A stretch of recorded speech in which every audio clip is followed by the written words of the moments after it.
Fin आरोबाव सोमावसारदों फातेमाबाद साहा बागाननि मावथिफोरा।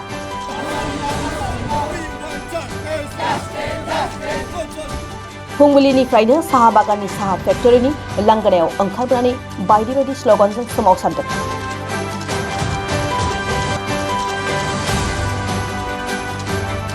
बोसोरारि सुटिनि एरियारखौ रांखौ बिगोमानि फारसेनिफ्राय होजोबनांगौनि दाबिजों बे सोमावसारनाय हाबाफारिखौ लानाय जादों।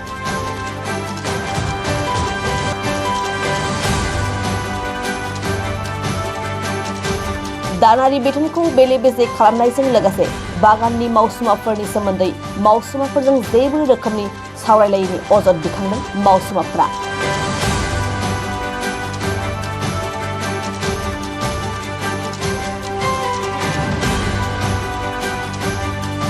साहा बागाननि 100 बिगा हा फाननायनि थाखाय सरकारनि सेराव सुक्ति जादों होननानै मावसुमाफोरा अजद दिखांदों।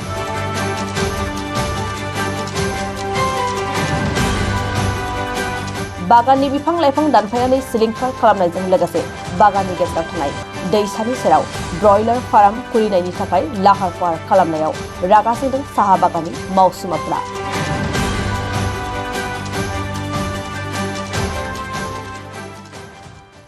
বাগিচাত আপোনালোকে সকলোৱে গম পায় ফাতেমাবাদ চাহ বাগিচাত কি চলি আছে। বহুত দিনৰ পৰা জনিত সমস্যা ইয়াতে বহু আগৰে পৰা চলি আছে।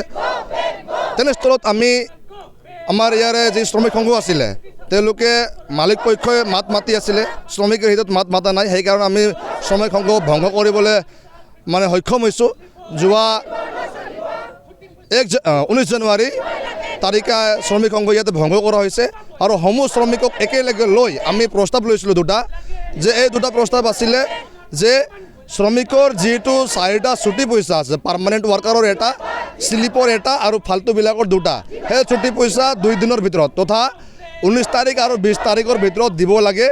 লগতে বাগিচাত আমাৰ পাৰ্মানেণ্ট ৱাৰ্কাৰ 400 জন নাই, ইয়াতে মাত্ৰ 300 জন মাত্ৰ আছে। ইয়াতে টোটেল আগতে 720 জনৰ পৰা 30 জন হোৱা আছিলে ইয়াতে পাৰ্মানেণ্ট ৱাৰ্কাৰ। সেইটো মানে তেওঁলোকে কি কৰিছে, একপক্ষভাৱে ৰিটায়াৰমেণ্ট দি লাহে লাহে বাগিচাটো মানে নিলাম কৰিব বিচাৰিছে। মানে তেওঁলোকৰ ষড়যন্ত্ৰ তেনেকুৱাই।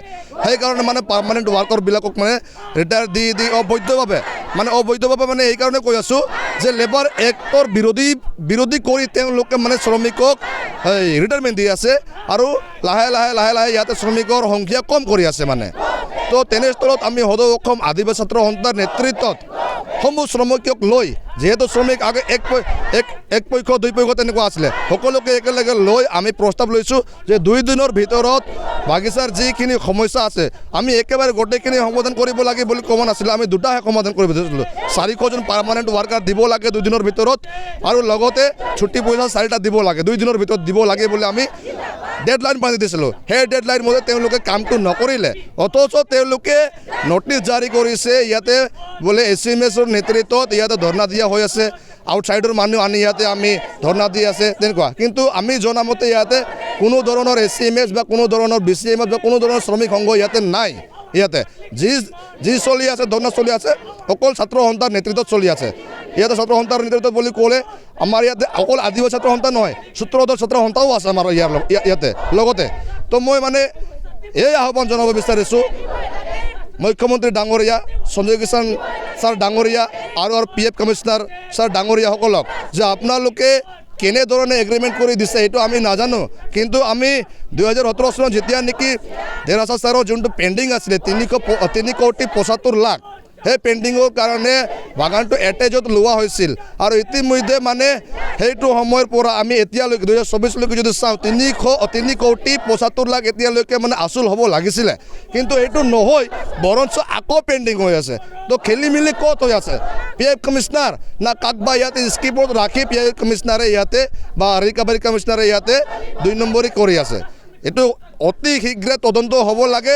তদন্ত হৈ মই আমাৰ PFৰ চেয়াৰমেন আমাৰ শ্ৰম মন্ত্ৰী ডাঙৰীয়া সঞ্জয় কিষাণ ছাৰ ডাঙৰীয়াক আহ্বান জনাইছোঁ যে আপোনাৰ ডিপাৰ্টমেণ্টৰ টেবুলৰ তলত একাংশ এনেকুৱা নেতা এনেকুৱা বিষয়া আছে যিসকল আপোনালোকক আপোনাৰ নিচিনা মানে দক্ষতা নেতাক স্কিপত ৰাখি কামটো চলাই গৈ আছে। তো আপুনি অলপ নজৰ দিয়ক আৰু তেওঁলোকক অতি শীঘ্ৰে বহিষ্কাৰ কৰাৰ লগতে আমাৰ বাগিচা যি স্বত্বাধিকাৰী ৰাজেশ কুমাৰ জালান তেখেতকো আমাৰ বাগিচাৰ পৰা বাতিল কৰিব লাগে, অন্যথা কিন্তু আমাৰ এই আন্দোলন অনিৰ্দিষ্ট কাললৈকে চলি থাকিব।